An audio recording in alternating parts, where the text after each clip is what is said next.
Ang susunod natin pag-uusapan, mga bossing, ay ito, no? Confidential funds ng Vice Presidente. Akala ko 1,200 lang na mga resibo, no? 1,000 as of now, mga kababayan, this as of December 16 pala to. Wait lang, ha? As of December 16 is 1,322, ano?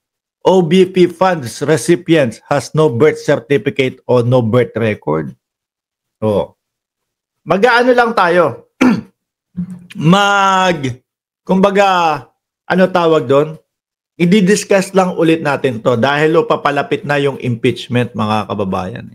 So, simula doon sa pangalan ng una, Mary Grace Piatos, no? Una, Tim Chichirya. O, recap. Tama. Sabi ni Jordan, laging nandiyan si Jordan para yung mga word na nakakalimutan ko is na ipapaalala niya Umpisa doon sa Tim Chichirya, Mary Grace Piatos. O, sino pa? Madami pang mga ano doon. Madami pang mga ibang mga pangalan doon. Baka may bikat pang mga lumabas dyan. Baka may kung ano-ano pang mga lumabas dyan. May si Chippy McDonald's nandoon sa Tim Chichirya. Yung team naman ng pangalawa, mga bossing, nandoon naman yung mga Kokoy Bilyamin. Yung mga katunog na pangalan nung mga artista, mga singer, nandoon naman sa second team na yun. Si Milky Sequoia, o sabi ni Lenguada nandoon niya sa first team, Chichirya. O ngayon naman, merong team Suka, yung team Maasim. Si Jugs, ano yung pangalan nun? Si Jugs de Asim. O, yung tawang-tawa si Ma'am Aba kapag binabanggit natin na yung Jugs de Asim na yon, palagay ko kinuha doon sa Jogang Maasim. No? Inangat yung ginanon, tapos ginuhit na ganon. Inamoy. Uy, yung Jugs ko, maasim na. O, di ba? Naisulat gayon. Jugs de Asim. At lahat po yan, mga kababayan, no? Wala pong birth certificate, walang Senomar, certificate of no marriage, wala ding death certificate, mga bossing. Sa madaling salita po, lahat po ito ay gawa-gawa. Ano? Sabi naman po, okay lang yan kapag kaganyan. Pinapayagan yung mga alias. Kaya lang mga bossing, kailangan ng pagpapaliwanag kung sino itong tao na ito. Sino itong si Milky Sequoia? Sino itong si Lawrence Pati, sabi, ni Ma'am Lori Mamawag. Di ba? Sino itong Jugs de Asim? Di ba?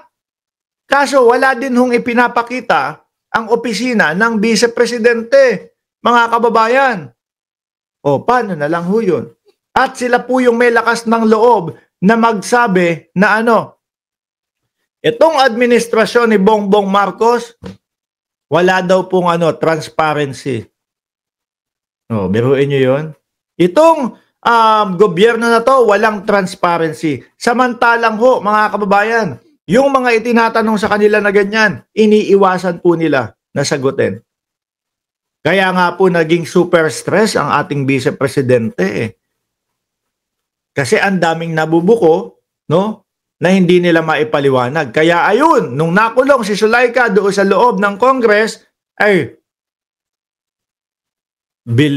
talagang dali-dali po ang ating Vice Presidente para samahan si Zulaika.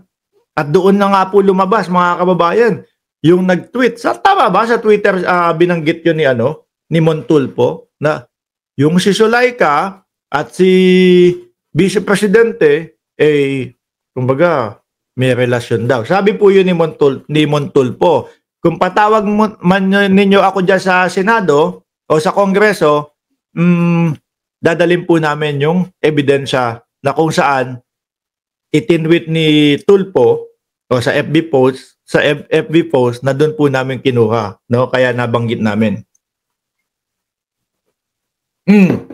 Sabi dito, 1,322 OBP funds recipients have no birth record. Wala ding wala ding certificate of marriage, wala ding certificate of no marriage, at wala ding mga death certificate, mga kababayan. Di ba? Vice President Sara Duterte held a 2-hour press conference. Drag me to hell, press con. Yung mga press con na ho yun, mga boss chief amo, sir, akala ko is magpapaliwanag na ang vice presidente doon. Kaya lang ang mas narinig ko, mga bossing, is huhukayin ko ang libingan ni Ferdinand Marcos Sr. at itatapon ko sa West Philippine Sea yung kanyang labi. Yun yung isa ko narinig. Di ba, Cheryl Santa Maria? Tapos, bago matapos, inihirit pa yung bata daw na humihingi ng relos sa ating presidente. Pinagmukha pa ni Vice Presidente na parang musmus yung humihingi. Yung pala, bulbulin na. Gagawa na pala ng bata, mga kababayan. So ngayon, sabi niya puputulin ko ang ulo ng gusto kong putulin yung ulo ng presidente. Parang gusto kong putulin yung ulo ng presidente nung sinasabi niya ng bakit o why. Di ba?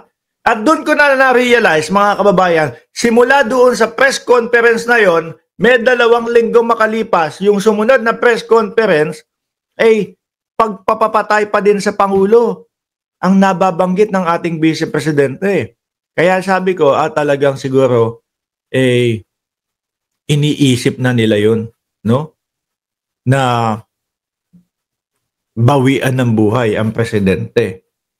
Bakit mga kababayan? Biruin mo, 2 linggo makalipas, parehas lang. Una, putulin ang ulo ng presidente, ang tumatakbo sa utak ng ating Vice Presidente.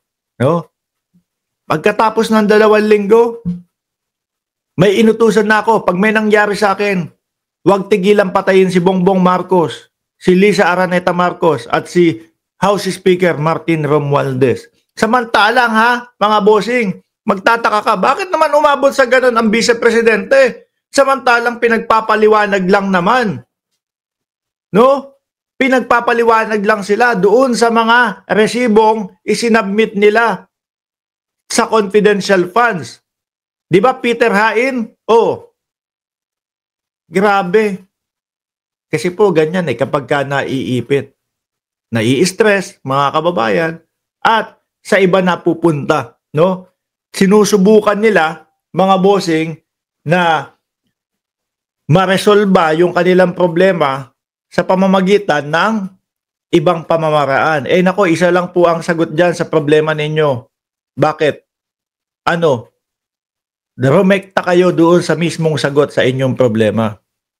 Di ho ba, mga kababayan? Malaki at bayaran ang mga sabi ni Marlon. Ayan yung hinihintay yung magko-comment. Di ba? Malaki at bayaran ng mga nasa payroll ng bangag. Ayan, sabi sa inyo hanggang ganyan lang yung mga DDS, paulit-ulit lang yung mga DDS. Pwede naman sabihin nila, Mark, hindi ako agree dyan sa sinasabi mo sa aming Vice Presidente kay Inday Sara Duterte. Tapos kasunod, yung pagpapaliwanag nila. Paano magpapaliwanag yung mga yan? Paano ipagtatanggol ang Vice Presidente kung ang Vice Presidente hindi kayang ipaliwanag yung kanyang sarili? Eto pa kayang mga ugok na to. Etong mga to, lang naman to, mga meron lang. Di ba?